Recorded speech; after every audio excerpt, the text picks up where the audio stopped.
Welcome to the Farming Overview Training presented to you by Coldwell Banker Premier. First, we will start with a couple of disclaimers. Disclaimer: content contained herein is believed to be accurate and current according to applicable federal, state, and local laws, as well as realtor policies and ethics as of May 2022. This content is subject to errors and omissions. This content is for the exclusive use of Coldwell Banker Premier employees and independent contractors. It is prohibited for you to copy, share, or distribute any part of this presentation without written permission from the owners. Disclaimer: as an independent contractor and sales associate affiliated with Coldwell Banker Premier, you have access to a selection of tools, technologies, resources, and educational opportunities. Attending this educational session and reading these materials included in this program are not mandatory. Nothing in this training is intended to create an employment relationship between you and Coldwell Banker Premier. Any affiliation between you and the company is that of an independent contractor status. The materials included in this training are considered best practices. The material presented here does not provide you with legal or financial advice or guidance. We recommend that you consult with your own advisors when dealing with those issues. Disclaimer: remember to comply with all laws regarding solicitation. Obey the National Do Not Call Registry rules, state do not call rules, your brokerage's do not contact list and policies, and any other pertinent laws. Follow Telephone Consumer Protection Act, state and local laws regarding telemarketing, auto dialers, bots, and pre-recorded messages. Comply with all in-person canvassing, municipal, state, and federal laws, as well as subdivision rules. Know your local realtor association and MLS rules and regulations regarding the allowable use of listing data. There are many ways for you to generate leads in your career as a real estate professional. And today we're going to talk about one broad topic, but some ways that you can generate leads are from your sphere of influence. Open houses, for sale by owner, for rent by owner, prior customers, internet leads, expireds, geographic farming, demographic farming, and more. And today in this session, we're talking about geographic and demographic farming. Farmers need to know the lay of the land. Farmers need to know how to fertilize the soil. Farmers need to know how to cultivate the fields. And farmers need to know when to harvest. And as with agricultural farmers, the same principles are true in real estate with farming. Whether you're farming a geographic territory or you're farming a demographic group of individuals, you need to be able to develop those relationships and be strategic about how you're going to work that farm so that you provide the best service and get the best rate of return on the investment that you are making. And we're going to talk a little bit more about farming, so stay tuned. According to the National Association of Realtors 2020 blog article, people in the U.S. live in their homes for an average of 13 years. Now, depending on market conditions, that number certainly can fluctuate. For a long time, the average was 7 to 9 years, and then there were markets when the average was 6 to 8 years. But regardless of what exactly the average is that people stay in their homes, when you are using farming, whether it's geographic or demographic, as a lead generation technique, what you need to keep in mind with farming is that it is not a sprint. Farming is a marathon, if you will. It is a long-term investment. You are not going to get immediate results from your farm. And the way to be successful with a farm is to be consistent and tenacious. If you farm for 6 months and get no results and you abandon it, then you will fulfill the get no results attitude. But if after 6 months you still haven't gotten any results, stay with it. Because as you'll see, as we're talking about farming, there will be a return on your investment if you are consistent. But bear in mind, this is a marathon. It's a long-term investment that you are making. So I just mentioned that farming is an investment, and that is a true statement. Whether you're working a geographic area or a demographic area, you are investing your time, you will invest some money, and access. And let's just park here for a second to talk about what a demographic farm is. If you had a career before you entered the real estate industry, and let's just say, for example, you were a nurse, you worked in the healthcare profession, you could create a demographic farm of medical professionals, and you work that group together, and you're mailing to them or you're communicating to them, and it's a similar message. Another way to have a demographic farm could be lifestyle. So perhaps you are an avid pickleball player and you belong to a lot of different leagues and have access to a lot of people. You might create a demographic farm based on that sporting activity. Another kind of lifestyle demographic farm could be, for example, people who live on golf courses or people who live on oceanfront condominiums. But doesn't necessarily have to be geographic, because you could pick several different golf courses or oceanfront condominiums in different areas, but you group those people together because of the lifestyle that they lead. The geographic farm literally is you're looking at a map and you're identifying a plot of land that you are physically going to farm and cultivate. So those are the differences between a geographic farm and a demographic farm. We mentioned that you have to invest time and that you also have to have patience. Farming is a long-term investment. The other item while you are investing this time is also to create a calendar of events for the year.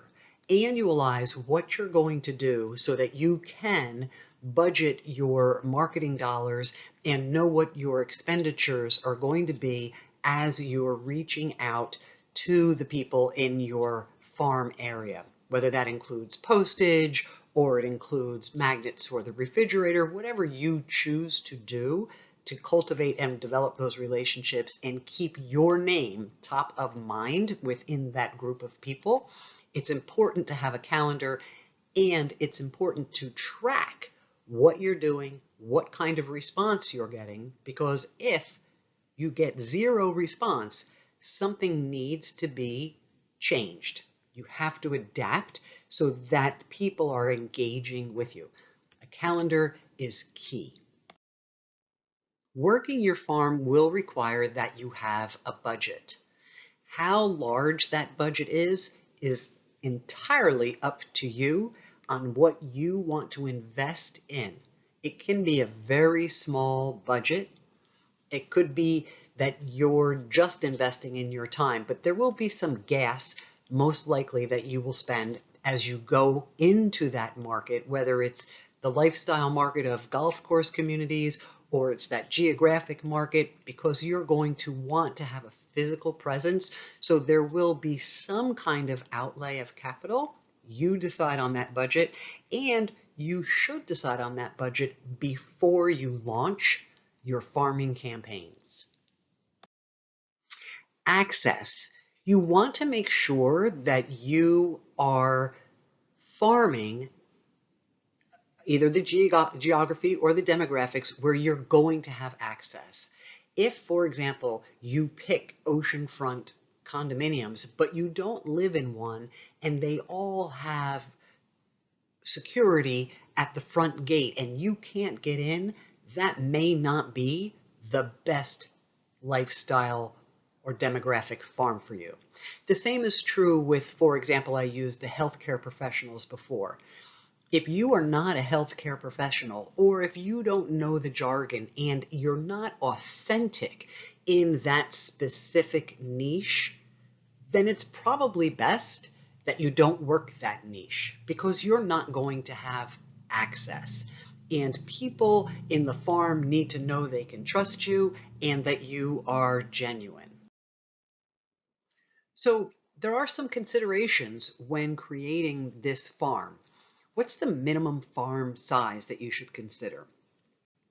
Some professionals say 100 is the minimum. Some professionals say 200 is the minimum.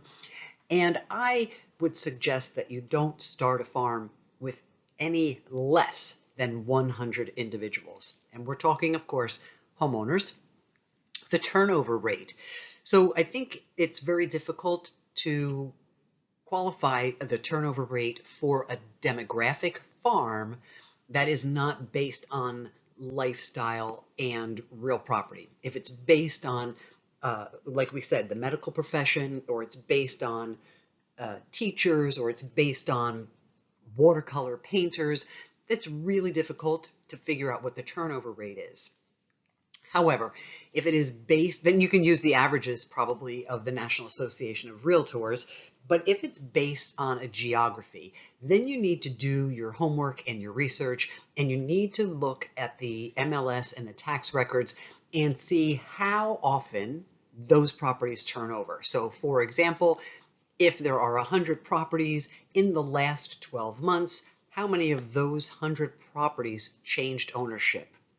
8 properties, 40 properties, that's the turnover rate. Another consideration is the saturation rate. And by the saturation rate, we're talking about what is the market share of the different sales associates who are already working either that demographic group or that geographic territory. And so we will talk about that more on another slide. So here we are doing some simple math. If there are 100 people or properties in your farm, and there is a 5 or a 10% turnover rate, and this is a key number, what the turnover rate is, then 100 properties times the 5% turnover rate means that there are going to be 5 sales on average in that geographic farm area. And if other agents, now this is the saturation rate, if there are 2 other agents, for example, that have 25% market share, combined together, they have a 25% market share, then those 5 properties times that 25% market share is 1.25 houses. We're going to round that up to 2 houses. So those 2 people, let's just say they have about 12.5% market share consistently.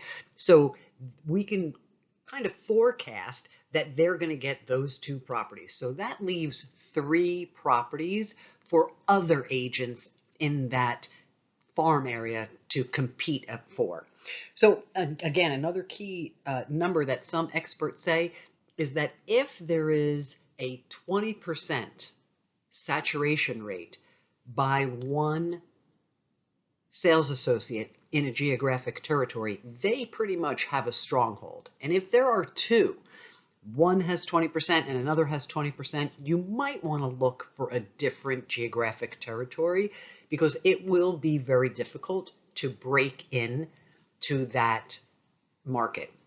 Another number to keep in mind, again, some professionals or experts say that if somebody has a greater than a 30% saturation rate, one individual has a 30% saturation rate, that actually that makes them vulnerable because if they're conducting that much business, they probably have some unsatisfied customers. So, and that probably also runs a little counterintuitive to what you're thinking, but that's a vulnerability. So if somebody has 30+% saturation rate, that's good. Go into that geographic farm and see if you can start building from those dissatisfied customers. And if we're looking at the turnover rate, a key number would be 10% or better.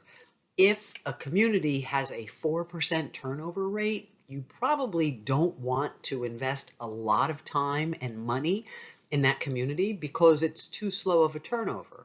That being said, do a little bit of research on that property, because perhaps the reason there's such a low turnover rate is because so many people moved in at the same time. They have been there for whatever, let's say 15 or 20 years, but now lifestyle is starting to change. Perhaps they're empty nesters. Perhaps they're getting ready for retirement. And perhaps that neighborhood is on the brink of a major turnover. So really, before you invest in your farm, you need to do some preliminary homework to find out what the turnover rate is and what the saturation rate is and how many units are in that farm area to make sure it's worth your while. So what do you do to get this farming off the ground? Well, first you have to make contact, whether it's a phone call, it's you're sending a letter, you're knocking on the doors. And with farming, because this is not an immediate turnover and you're going to have gratification and lead generation immediately upon contact, which is the opposite with for sale by owners and expireds, typically you're going to have greater results in a shorter period of time with those two lead generation activities. Farming, you could have some immediate return with farming, but typically farming is going to be a long-term investment. So some people, some real estate practitioners like to send an introductory letter first so that when they do make that personal contact, it's more of a warm call than a cold call. You also can knock on doors. You can hold open houses in the neighborhood and invite people to attend. You can, if you don't have a listing, but somebody in your office has a listing in your farm area, ask them if you can sit their property open. You might host community events. Tell 10, 20, or 40. Want to just talk about that real quick. Some people call that circle canvassing. Some people call that just door-to-door knocking. And what that essentially is when you yourself, somebody within your company or another company lists a property in your geographic farm area, and it could also be your demographic or lifestyle farm area, you knock on, and it doesn't have to be literally, it could be that you pick up the phone, but you notify either 10 people, 20 people, or 40 people. And it could, if it's 10 people, it could be 5 units to the left and 5 units to the right, and 20 people, 5 units to the left, 5 units to the right, 10 across the street or across the hall if we're talking about a condominium. And you notify them that this property has come on the market and you would like to be the one to sell that property. Do they know anybody that would like to move into the neighborhood? You could say, help me find your new neighbor. So, and if you're very consistent with that 10, tell 10, 20, or 40, again, depending on the density of where you're working, you are expanding your farm area. You also are showing them that you're extremely active in the market. And the other is, whenever within your farm area, whenever you list a property, now just keep this in mind for a minute. If you send a just listed communique, whether it's via email, it's electronic, or it's in the mail, and when it goes pending, you send a just pending. And if there's a price reduction, you send a just price reduced communique. And when it goes closed or sold, you send a just closed. And if you have an open house, you send an open house. So that's 5 pieces of information that go out to this farm area. And if after you send one of these communiques, again, electronically or in the United States Postal Service, and then you call the farm people and you say, hey, I sent you a postcard. Did you receive it? Just wondering if you know somebody that wants to move into the neighborhood. If you've had any friends or relatives who've visited you who love where you live, I'd like to help them move in. And then you send a thank you note for having spoken to you for 5 minutes to consider who they may know that would like to move in. That's 5 times 3 touches. That's 15 touches for that one person in that neighborhood or that community. That's more contact than they're going to receive from other people. And the most important thing, again, with farming is for you to be top of mind and for you to have an awareness. And if we were in the advertising agency business, the advertisers tell us that it takes a minimum of 6 impressions for somebody to remember. So if you're going to make 15 impressions on one new listing that you took, these people in this geographic or demographic farm are going to start to remember your name, and that's critical to your success. All right, let's go back to the other steps. Number 5 is build a social media community. So you can have blog articles, you can have an event calendar, you can have something where you're helping people find vendors. Maybe somebody in the neighborhood needs a good electrician or a good plumber, and you have a list of different vendors that you can share with them, or do it yourself ideas. Maybe you have an Instagram site and there's information that you can share with them. The more creative you are, that's great, as long as it's getting in front of the people that you are working with. And again, in your farm area, if somebody is having a garage sale, you want to be present.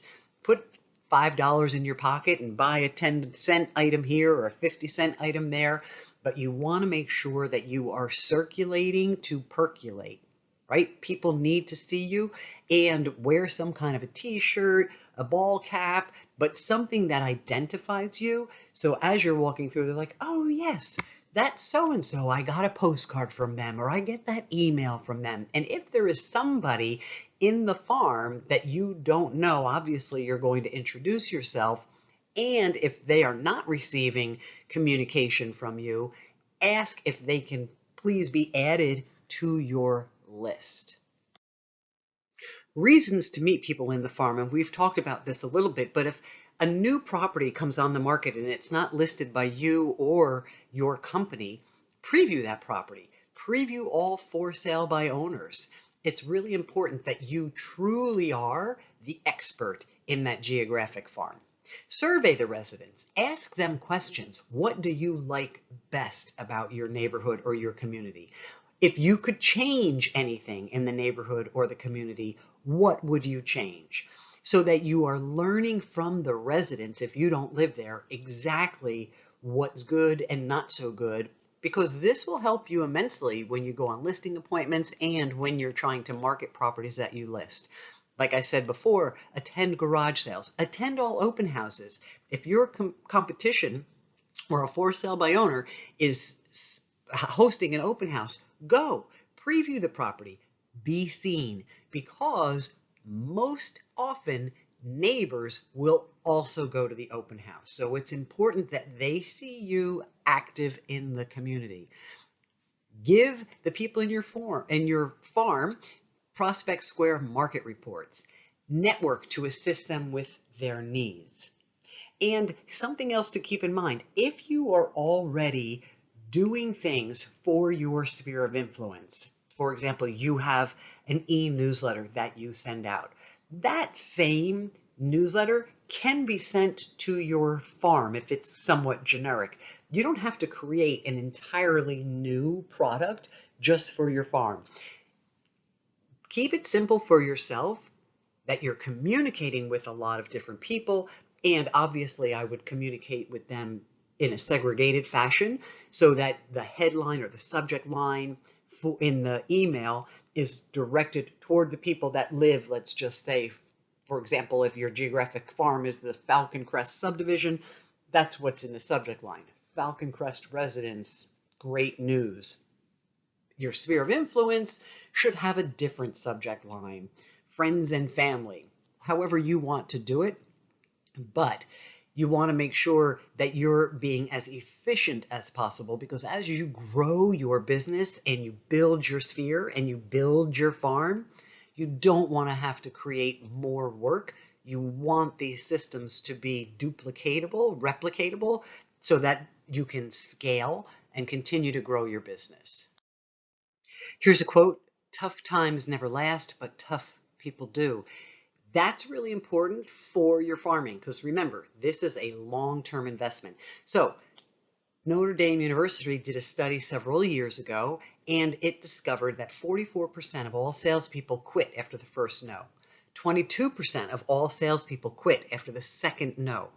14% of all salespeople quit after the third no, and 12% of all salespeople quit after the fourth no. However, 60% of all prospects, potential customers, say no 4 times before making a positive decision.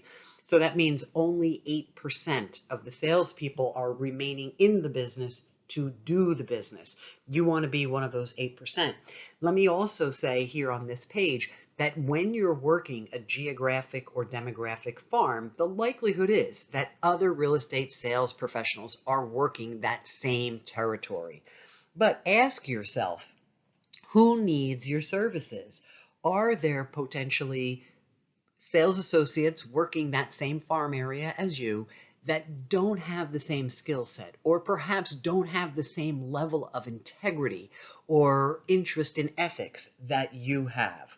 So how can you make sure that the consumer is working with you instead of with perhaps some of those sales associates who are not as professional as you? And keep that in mind, that you're doing those consumers a greater service because of your level of professionalism, knowledge, skill set, integrity, ethics, whatever that happens to be. And that is a true statement, that you probably bring a higher quality to the transaction than some of your competitors. This was just an overview for farming. We recommend that you take the CBU Lead Gen Farming class, which can be found on CBU in Desk. Also, go to mycbdesk.com and download scripts. Read them, rehearse them, internalize them, become comfortable and familiar with the scripts. Again, go on BrandServe, which you can find on Desk, and download the high quality marketing materials to help you become more efficient in your farming efforts. We have one final disclaimer, and we hope that this overview has been helpful and that you will be able to use the material as you grow and develop your business.